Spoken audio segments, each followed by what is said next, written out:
Please help me reach 7,000 subscribers. Evening in Seoul carried the soft scent of rain on asphalt and the faint aroma of sizzling street food.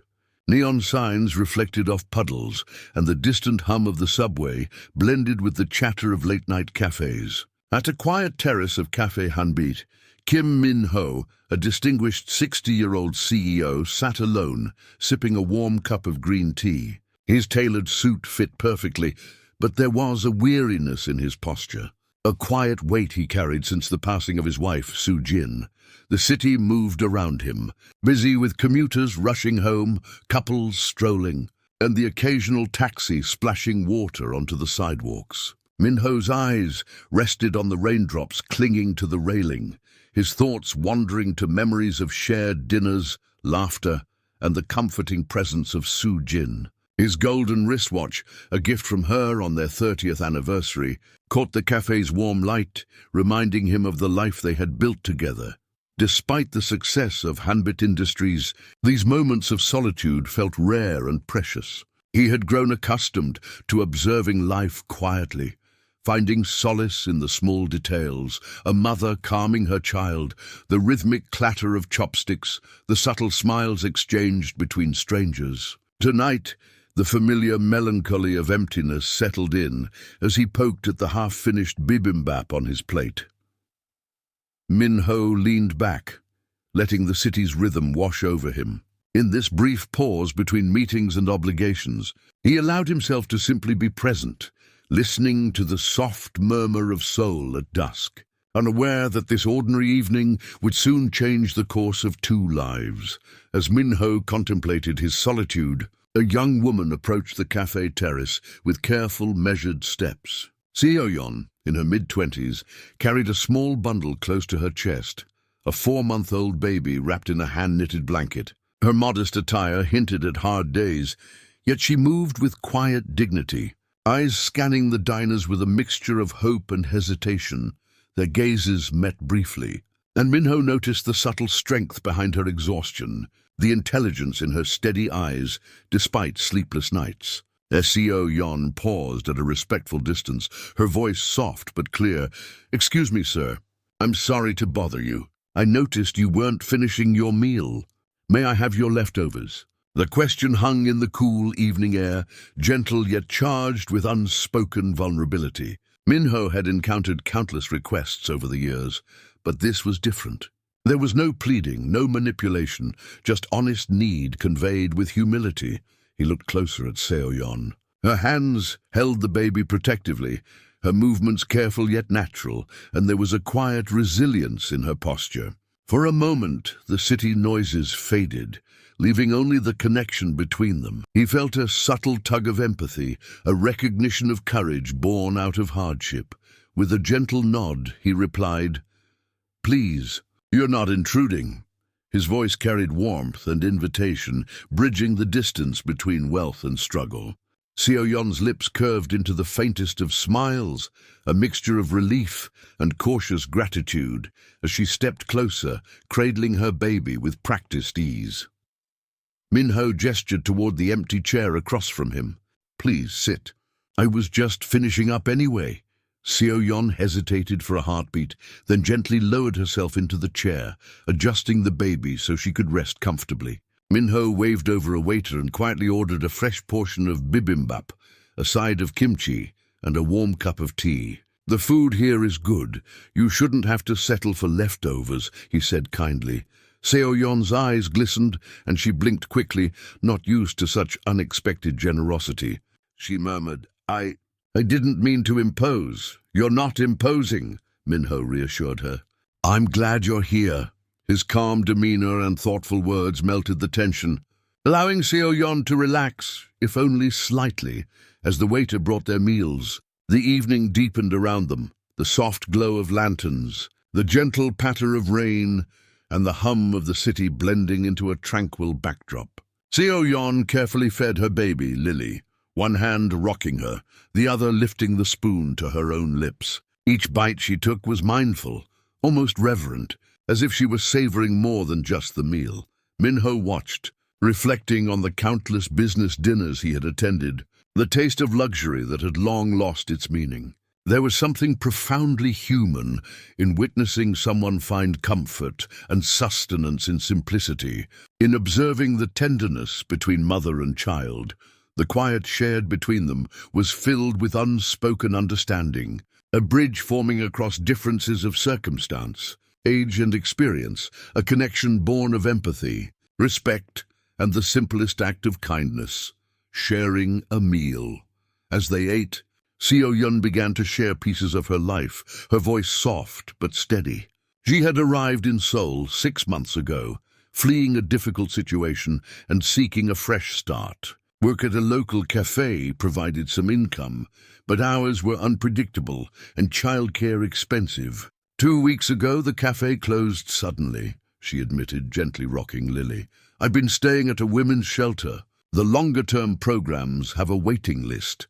Minho listened without interrupting, his gaze steady and compassionate. He thought of his own daughter, now grown, and the fragile courage it must take to face the world with a young child in your arms. It takes strength to share your story with a stranger, he said softly.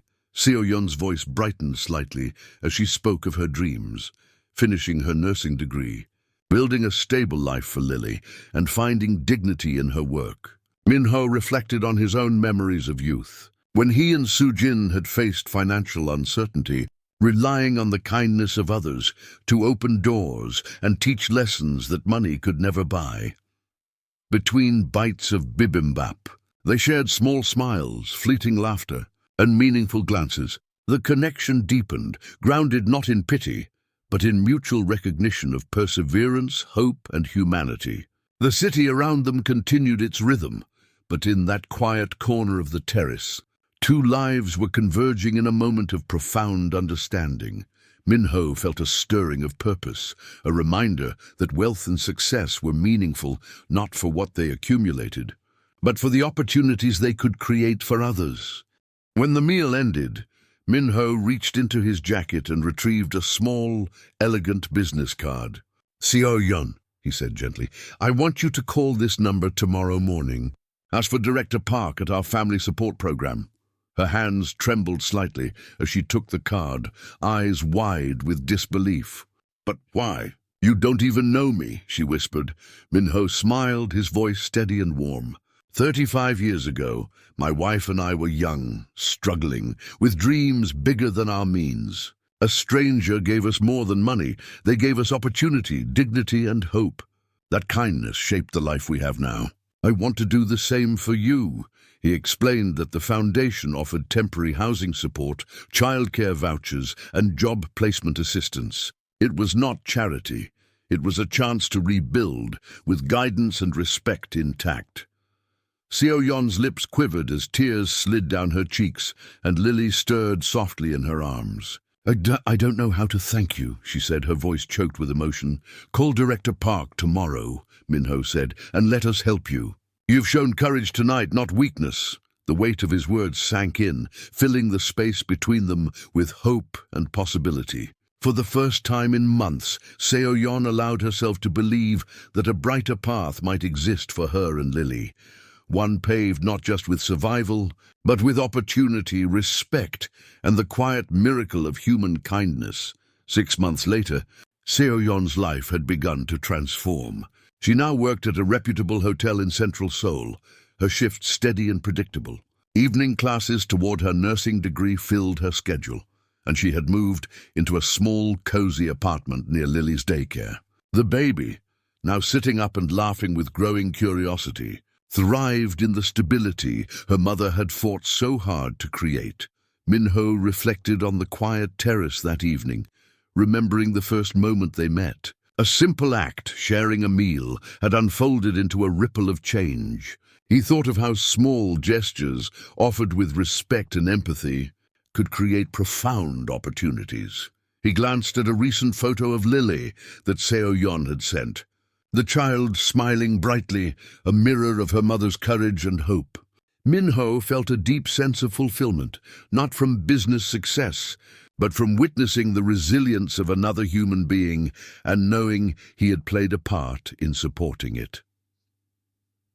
The city lights of Seoul twinkled beyond his office window, a reminder that even amid the bustling streets and busy lives, human connection could shine through unexpectedly. He understood now that kindness was never one-sided.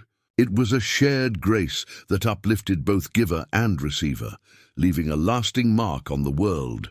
If you ever feel powerless to make a difference, remember Seo Yon's story. A simple act of kindness, offering a meal, listening with empathy, providing guidance, can transform lives in ways you may never imagine. Sometimes the smallest gestures carry the greatest weight.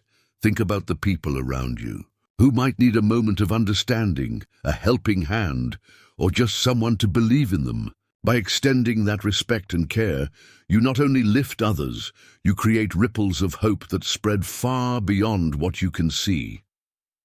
Have you ever helped a stranger unexpectedly, or received kindness that changed your path? Share your story in the comments below. Let's inspire each other to notice, care, and act.